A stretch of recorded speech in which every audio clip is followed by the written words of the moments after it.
Why, hello there, guys. This is my first ever cooking video, and obviously my field of vision for my video camera is not fantastic. But we are going to work together to make what I hope will be very tasty naan. So if you can't see my face the whole time, that's okay, because all you really need to see is what my hands are doing. So first things first, we need to gather all of our ingredients. All right, so let me talk really quickly about the ingredients that we have here for our naan bread. Now, of course, being an American, I look up recipes that are in my American measurements, cups and tablespoons and things. So I've converted this recipe into European measurements. For example, we have here 280 grams of flour, or 2 1/4 cups if you've got cup measurements. We have a half a cup of warm water, which is about 43 degrees Celsius. That's going to be the perfect water for getting your yeast to grow properly. We've got about 5 milliliters. That's a tricky one. About 5 milliliters using the measuring spoons of sugar, which is 1 teaspoon in American measurements. We also have 2 1/4 teaspoons of dry active yeast. That's going to be give or take 10 milliliters, maybe just a touch more. We've also got a half a cup or 125 milliliters of yogurt, fresh yogurt. By the way, that half cup of water is also 125 milliliters. And then we've got 1 tablespoon or 15 milliliters of olive oil. So the first thing we're going to do, because it has to sit for 10 minutes, is we're going to use our warm water. We're going to pour in our sugar, which helps our little yeasties to grow up big and strong. And we're also going to put in our 2 teaspoons of dry active yeast. And just, you don't even really have to, but you could jiggle it around a little bit, get the yeasties all wet and lovely. And then we're going to let this sit for 10 minutes. And what's going to happen is it's going to bubble up a little bit and foam. And that means that the yeast is active and it's ready to make our dough rise. Alrighty, so we've let this sit for 10 minutes and we've got all this yummy foam on the top. It's a little bit difficult to see, but you can see it's very cloudy and puffy at the top of our yeast, which means it's ready. So, I am sorry, baking purist, but I'm going to cheat a little bit tonight and I'm going to use my stand mixer with a dough hook. But normally what you would do is you would mix this all with a spoon and then by hand. I'm cheating a little bit though. So I'm going to take my flour and I'm going to add that to the bowl of my mixer. And on top of that, I'm going to add my yeast. And I keep one of these handy. This is called a spatula because it gets all of the good stuff out of my containers. I'm going to pour in my yeast and my water and my sugar and get all the good stuff out. I'm going to run over to my other counter real quick because I think I forgot something. Let me just check real fast. Nope, we're good. So I'm then going to add my yogurt.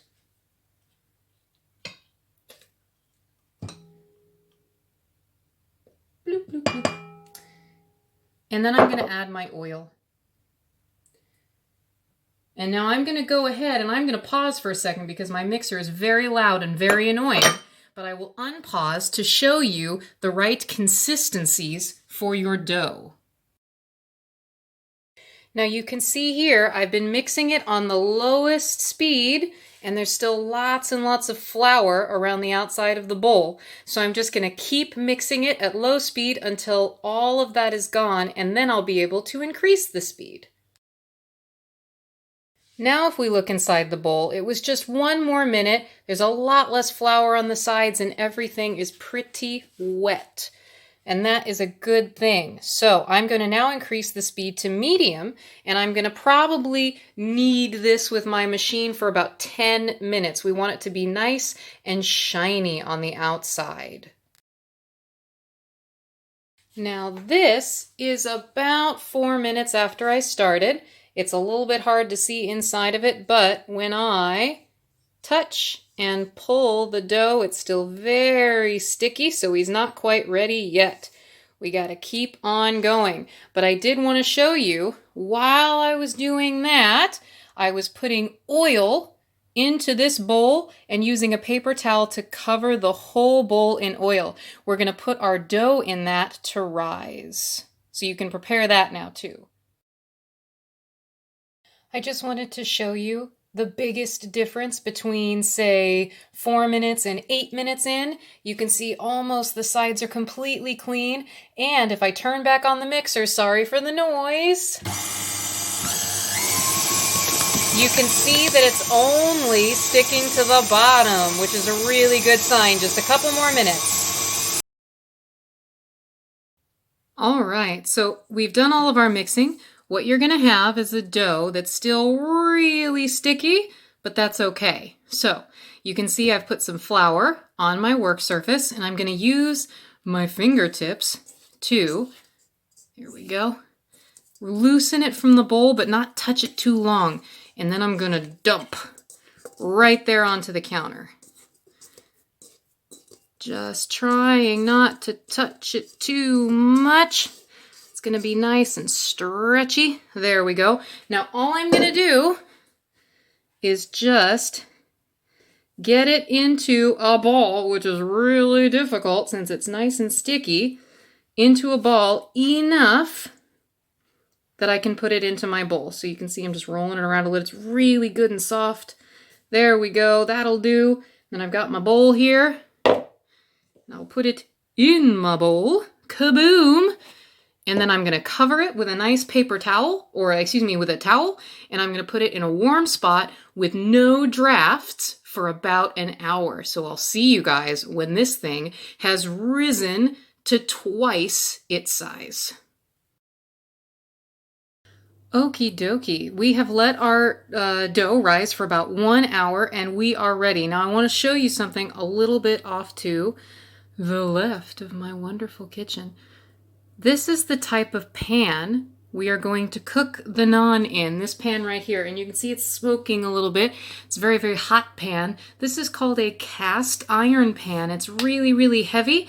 Normally naan isn't cooked on a stovetop. It's cooked in a really, really hot Indian oven, which I don't have, of course, unfortunately. So I'm trying to use the next best thing. You're also going to see a little white bowl with some melty salted butter in it with a little brush. This is going to be for after we cook the bread. We're going to put this yummy butter on top of the bread. And you can also see here, because I'm not so brave, normally you can flip the bread in the pan with your fingers. We're going to be safe today and we're going to use a spatula. So I'm going to turn you back to my floury counter. You can see I've got some flour here and I've got a little bit extra here. I also have a rolling pin because we are going to plop our dough, whoopsies, out on the counter using that nice little finger technique we had before, just barely touching it, just barely touching it. Boom, there's our beautiful dough, and we are going to cut our dough into 8 equal pieces. Now this is very, very sticky dough, so I'm using just a little bit of flour to make my job easier. So I'm just going to kind of make this big guy into a little ball here because it'll make it easier for me to cut him into 8 evenly sized pieces. So there we go. We've got our little ball. Now this thing, I love this thing. This is my favorite kitchen tool. It helps me with all the kinds of dough that I make.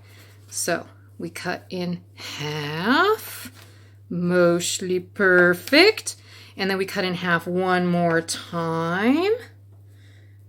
Looking good. And then we cut in half one more time. There we go. I'm going to scoot off to the side so that I can see a little bit better. Whoa. And if they touch, they're going to go back together, which is, it's okay. So there, now we have 4 equal pieces. And then I'm going to do in half again. There we go. And then in half one more time. And you can see they're already starting to stick to my counter because they're so yummy and soft. So what I'll usually do is I'll put a little bit of flour around the outside here so that I can stack my little circles because they're already going to stick to the counter a little bit. So I'm going to get them out of the way so that I can roll my circles into flat pieces. Now, you can see it's so sticky that it's definitely going to stick to my counter and to the rolling pin. So what I'm going to do is I'm going to sprinkle a little bit more flour. And then I'm going to put my dough in the middle. And then I'm going to take my rolling pin and I'm going to put flour on the outside a little bit. Now, I have heard that the trick is not to roll it too much, because if we roll it too much, it won't be as poofy. So I just try to do once and then flip, and then once, maybe a couple more times until it's nice and thin. There we go. Oh, it looks like it just needs a teeny bit more flour. It's sticking on the corners. And then it's a nice big flat piece. Now I'm going to tilt my camera and let's see if we can get this big guy to cook. You don't need any oil or butter in your pan. You just need it to be nice and hot. The hotter the better, because that makes poofy bread with little dark brown circles on the bread. So I'm going to tilt this with my floury hands. Boop. And let's see how we do. So I'm going to very softly and gently pick up my circle of naan dough and plop him in the pan and just let him sit for a second. It shouldn't take very long at all to cook. A minute or two at the most. You can already see here it's getting a big bubble, and bubble, bubble, bubble, lots of little bubbles. It's beautiful. Now, I shouldn't touch, but I can already smell it. Ooh, my goodness. He is a bit hot on the pan, a bit hot, so we're going to turn him down. But it's okay if naan has a little bit of black bits or a little bit of brown bits. It's okay, because naan is actually, usually, if you see it in a restaurant, which is my biggest experience, it's okay to have that stuff. But I even think that this is a bit too hot, that it's probably not done all the way in the middle. So that's why I'm going to let it cool down just a little bit.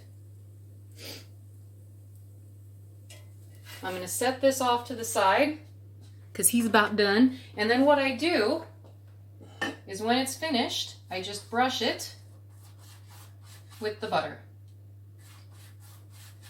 Now I will say, I don't know if I brush both sides. I like to brush one side, but maybe I'm doing it wrong. I don't know. So I'm just going to let that cool down just a little bit. Sometimes I might just remove it from the heat. Let it cool down just a touch because I like to see if it can cook a little bit better. But what we'll do is while we're waiting, we can roll out another circle, and maybe we might even try that piece that we just finished to see if I cooked it all the way through, because that was awfully fast. Okay, so he's ready. Put a little bit more flour on the rolling pin. I'll let you see me roll one more time. So just back and forth. Oh, he's sticking. So what do we do then if that happens? We just want to put a little bit more flour. We want to get that dough off the rolling pin because he'll just stick some more. And that's not good. So we'll just flour it up a little bit. And then roll once. And then flip him. And then roll again. Just a little bit. Ooh, he's looking good. Okay. Now, I'm hoping this will have cooled down.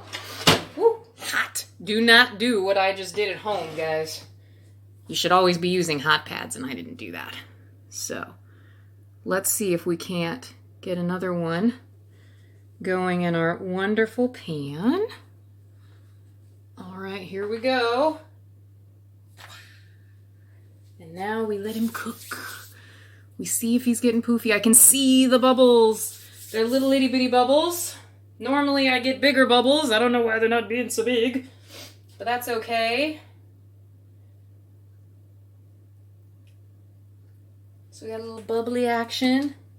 We want to check the underside because he already seems like he's getting done. Ooh, now see, this is doing much better. It's a little bit slower.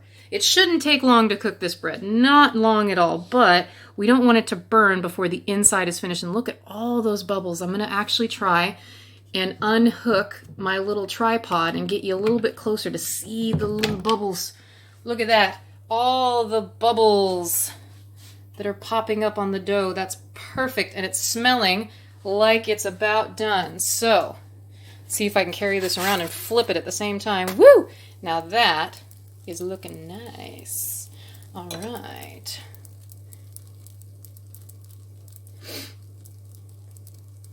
So trust me, you'll be able to smell it when it's finished, let me tell you. And now if you press on it, this is the fun part, if you press on it, it feels really fluffy. It doesn't really feel crispy, and that's exactly what we want. So I'll flip it real fast. See these little lovely spots? This is what we want. We want the little spots on the back. I shouldn't be pressing it. I shouldn't be. I got to stop. But it's feeling really nice. So now, perfect. We're going to flip that over. And let's have a look here. We're going to brush them in butter. And then, there we go, brushing them in butter.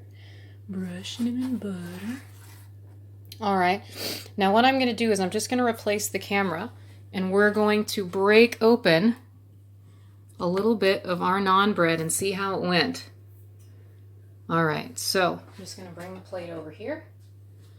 Okay, let's see how this went. So if this went correctly, we should get fluffy but cooked on the inside and a bit crispy on the outside. So you can see here, it's thin but fluffy and nice and buttery on the outside. And,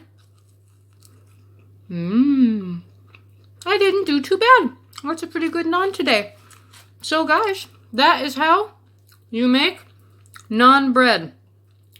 Please, parents, you probably know more than me. I would love to have your feedback on this recipe and how I can make my naan technique better.